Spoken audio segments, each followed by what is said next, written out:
Welcome to our Middle East briefing. Today, we're diving into the latest from the British royal scene, where Harry and Meghan are making headlines by announcing staff cuts at their non-profit, Archewell Philanthropies. This move comes as they restructure their organization to focus on expanding their global impact, especially supporting injured children in Gaza and Ukraine. Despite some financial hiccups, the couple remains committed to making a difference, so stay tuned for more updates. Next, we explore the ongoing tensions in the West Bank. Despite international opposition, Israel continues to expand settlements and push for annexation, which many see as eroding the prospect of a two-state solution. Palestinians describe their situation as being caged, with increased violence and restrictions turning life into a struggle for survival. The landscape remains tense, and the conflict shows no signs of easing, making peace seem further away than ever. Finally, in sports news, Mohamed Salah scored a stunning late goal to give Egypt a 2-1 win over Zimbabwe in the Africa Cup of Nations. The game was full of drama, with Zimbabwe taking an early lead, but Salah's heroics in stoppage time secured Egypt's first victory after a series of draws. It was a match full of resilience and excitement, proving once again why Salah is a national hero. Please continue to watch for more detailed coverage. The Independent vividly reports Meghan Markle and Prince Harry's recent acknowledgement of staff reductions at their charitable organization, Archewell Philanthropies, as part of a strategic restructuring. The couple emphasized that the transition to a new fiscal sponsor model necessitates layoffs, particularly among junior administrative staff, but expressed gratitude for the talented individuals they have worked with. Their charitable efforts have historically supported impactful causes, such as donating $500,000 to aid injured children in Gaza and Ukraine, including crucial medical evacuations and prosthetic development.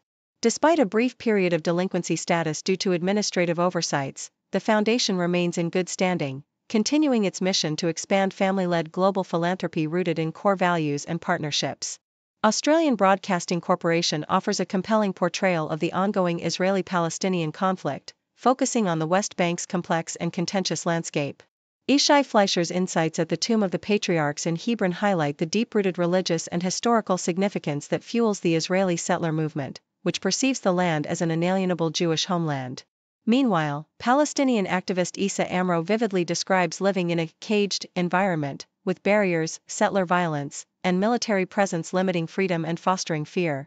The article underscores the relentless momentum toward annexation, driven by Israeli political figures advocating for new settlements and formal territorial claims, despite international opposition and U.S. warnings.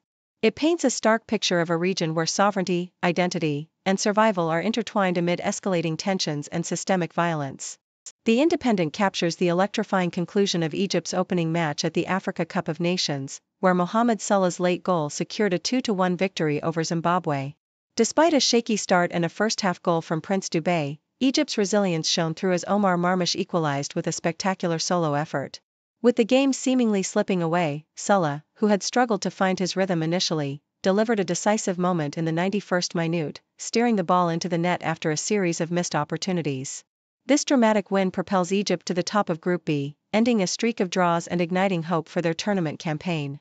The match showcased Salah's enduring talent and determination, setting the stage for upcoming fixtures against South Africa and Zimbabwe's clash with Angola, with fans eager to see how the Pharaohs will build on this hard-fought victory.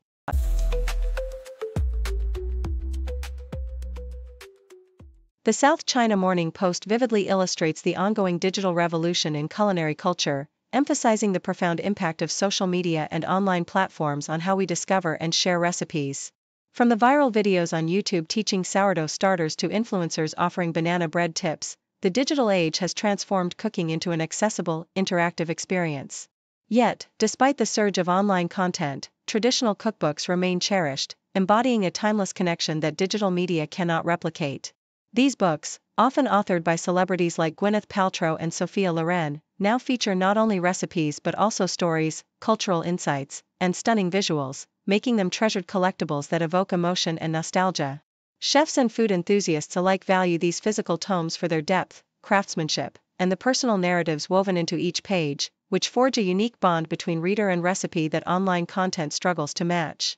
The South China Morning Post further explores the enduring appeal of cookbooks in a world dominated by digital media, highlighting their evolution into beautifully designed, multidimensional objects. Modern cookbooks go beyond simple instructions, delving into topics like food history, social trends, and art, offering readers a rich, immersive experience. High-profile authors and celebrities contribute to this diversity, sharing personal stories and unique perspectives that enhance the appeal of these books. Professional chefs, like Gregoire Michaud and Nancy Silverton, emphasize that cookbooks serve as sources of inspiration and education, offering principles and concepts rather than just recipes. The tactile and emotional experience of flipping through a physical book, feeling its weight, seeing its imagery, remains irreplaceable, fostering a deeper connection that online recipes, no matter how engaging, cannot fully replicate. Meanwhile, the South China Morning Post reports on China's strategic move to impose an export licensing regime on steel products, signaling a proactive approach to managing trade tensions with emerging markets. This policy, which targets around 300 steel items, aims to smooth diplomatic relations and prevent trade frictions from escalating into broader conflicts.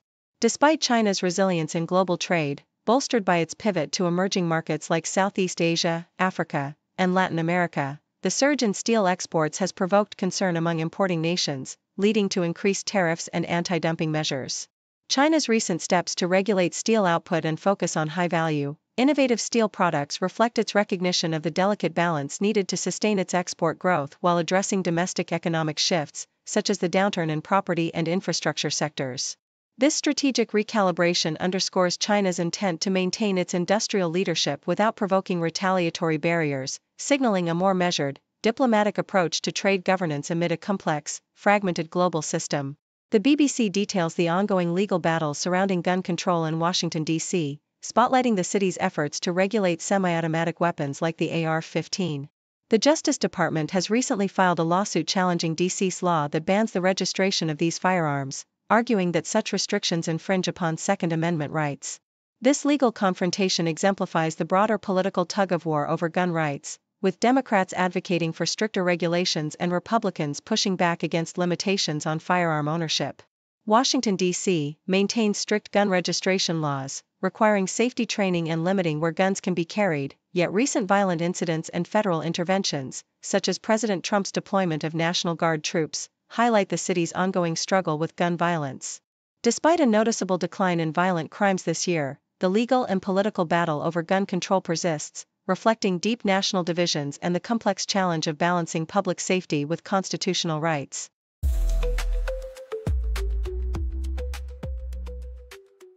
The Independent reports the heartbreaking news of Liverpool's Alexander Isak suffering a severe injury during a match against Tottenham, where he fractured his left fibula after a challenge by Mickey van de Venerable. Despite successful surgery, the Swedish striker faces a long recovery, casting a shadow over his debut season at Liverpool, which has been marred by injuries and setbacks.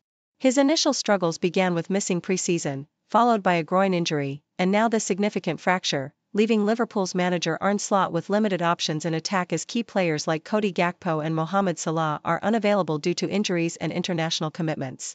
The club's statement emphasizes that Isak's rehabilitation will continue at their training center, with no clear timeline for his return, highlighting the challenges Liverpool faces in maintaining squad strength amidst a string of injuries and suspensions. South China Morning Post details Israeli Prime Minister Benjamin Netanyahu's upcoming discussions with U.S. President Donald Trump regarding Iran's nuclear ambitions and regional security issues. Netanyahu expressed concerns over Iran's recent missile drills and its ongoing uranium enrichment activities, which Western nations fear could lead to nuclear weapon development, despite Iran's denials. The meeting will also focus on advancing Trump's Gaza plan and addressing Lebanon's Hezbollah militants, with Netanyahu emphasizing Israel's desire for stability and prosperity rather than confrontation. Additionally, the leaders will explore regional cooperation initiatives, including plans to connect India to Europe through the Middle East via sea and rail, and to develop energy infrastructure such as undersea power cables, reflecting a strategic effort to bolster regional security and economic ties amid growing tensions with Iran and its allies. Yahoo US discusses the contentious debate surrounding Israel's investigation into the October 7 catastrophe, highlighting how the process could either foster national healing or deepen existing divisions. The Israeli government's decision to establish a political inquiry committee, instead of a formal state commission appointed by the Supreme Court, has sparked fierce political battles.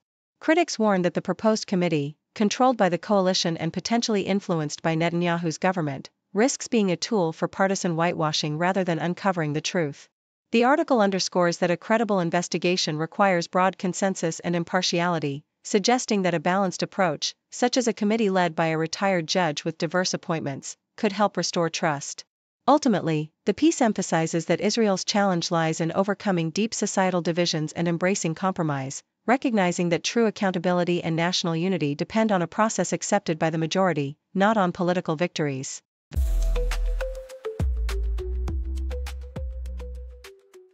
The Independent reports that Ted Cruz, once a fierce opponent of Donald Trump during his initial presidential bid, is now contemplating a potential run for the White House in 2028, positioning himself as a non-MAGA alternative amid a Republican landscape that is increasingly defined by Trump's influence. Cruz, 55, has been actively building his brand through a podcast and engaging with younger audiences, recognizing that these voters will be pivotal in a primary where Vice President J.D. Vance, a prominent figure in right-wing media and a favorite in current polls, leads the race. Cruz's strategic focus on foreign policy and his outspoken stance on Israel and Middle East issues have set him apart, but his confrontations with Tucker Carlson, who criticizes Cruz's interventionist foreign policy and questions his foreign knowledge, highlight internal party tensions.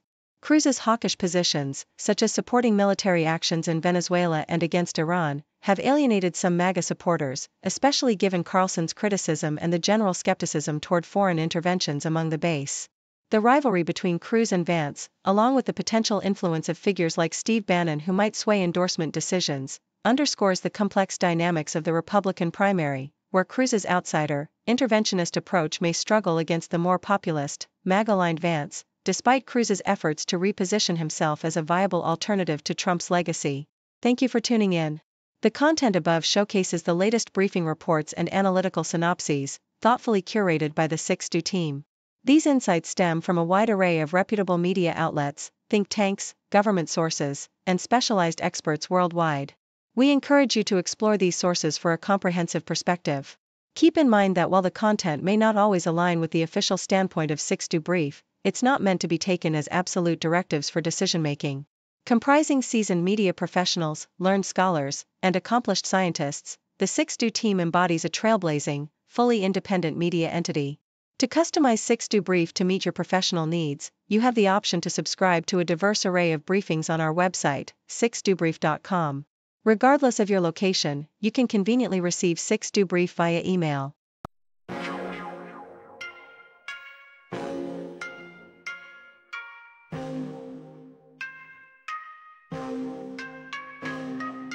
News breaks, buzz the ground, stories spin, walls come down, voices merge in the sound, faces mix in the crowd, broadcasters paint the scene, world events on our screen, every link a different theme, words collide in the stream, 6 degrees connect the dots, background stories more than us. Hear the voices rise aloft, truth unveils in every spot, cultures clash across the globe, spin the threads in a strobe, every story wears a robe, truth and lies in their code, journalists dig real deep, secrets out, they don't sleep, every angle they will keep.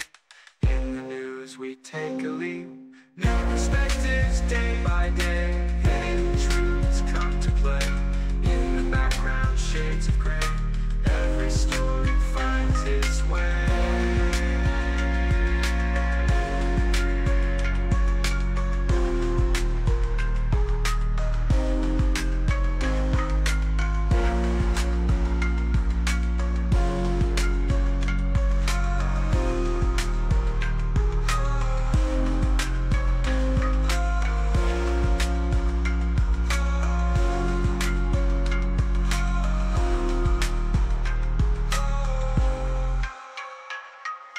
New perspectives day by day.